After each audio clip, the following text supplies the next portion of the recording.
Hi all welcome to football arena.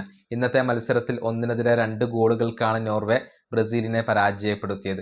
ഇതോടുകൂടി Brazil quarter final പോലും കാണാതെ പുറത്തായി. 2002 വേൾഡ് കപ്പിന് ശേഷം ബ്രസീൽ മോശം പ്രകടനമാണ് ഇതുവരെ നടത്തിയിട്ടുള്ളത്. എല്ലാ വേൾഡ് കപ്പിലും അവർ ആരാധകരെ നിരാശപ്പെടുത്തുകയാണ് ചെയ്തിട്ടുള്ളത്. ഈ മത്സരത്തെക്കുറിച്ച് മത്സരശേഷം കാർലോ ആഞ്ചലോട്ടി സംസാരിച്ചിട്ടുണ്ട്. അതായത്, ഞങ്ങൾ വളരെയധികം ദുഃഖത്തിലാണ്. പക്ഷേ ഈ മത്സരത്തിൽ ബ്രസീൽ വിജയം അർഹിച്ചിരുന്നു. ഒന്നും അവസാനിച്ചിട്ടില്ല. ഇതൊരു പുതിയ തുടക്കമാണ് എന്നൊക്കെയാണ് കാർലോ ആഞ്ചലോട്ടി പറഞ്ഞിട്ടുള്ളത്. അതായത്, ബ്രസീലിയൻ ദേശീയ ടീമിന്റെ പരിശീലകനായിക്കൊണ്ട് തുടരും എന്നുള്ളത് അദ്ദേഹം ഇപ്പോൾ വ്യക്തമാക്കിയിട്ടുണ്ട്. പുതിയ ഒരു തുടക്കം അദ്ദേഹം ഉണ്ടാക്കിയെടുക്കുകയാണ്. ആഞ്ചലോട്ടിയുടെ വാക്കുകൾ ഇങ്ങനെയാണ്: ഞങ്ങൾ വളരെയധികം ദുഃഖത്തിലാണ്. ടീം വേൾഡ് കപ്പിൽ അസാധാരണമായ പ്രകടനം നടത്തി എന്നൊന്നും ഞാൻ പറയുന്നില്ല. പക്ഷെ ഞങ്ങളെ സംബന്ധിച്ചിടത്തോളം ഇത് നല്ല വേൾഡ് കപ്പ് തന്നെയാണ്. ഇന്നത്തെ മത്സരത്തിൽ ഞങ്ങളാണ് വിജയം അർഹിച്ചത്. പക്ഷേ ഇത് ഒന്നിൻ്റെയും അവസാനമല്ല.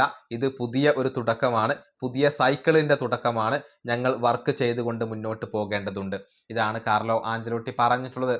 2030 വരെ അദ്ദേഹം കോൺട്രാക്റ്റ് പുതുക്കിയിട്ടുണ്ട്. അടുത്ത വേൾഡ് കപ്പ് വരെ കാർലോ ആഞ്ചലോട്ടി തന്നെ ബ്രസീലിയൻ ദേശീയ ടീമിന്റെ പരിശീലകനായിക്കൊണ്ട് തുടരും എന്നുള്ളത് വ്യക്തമായി കഴിഞ്ഞ ഒരു കാര്യമാണ്. ഏതായാലും ടീമിനകത്ത് കാര്യമായ മാറ്റങ്ങൾ, അഴിച്ചുപണികൾ കാർലോ ആഞ്ചലോട്ടി വരുത്തും എന്നാണ് ഇപ്പോൾ പ്രതീക്ഷിക്കപ്പെടുന്നത്. ഈ വീഡിയോ അവസാനിപ്പിക്കുന്നു. അടുത്ത ടീമായി കൊണ്ടും കാണാം.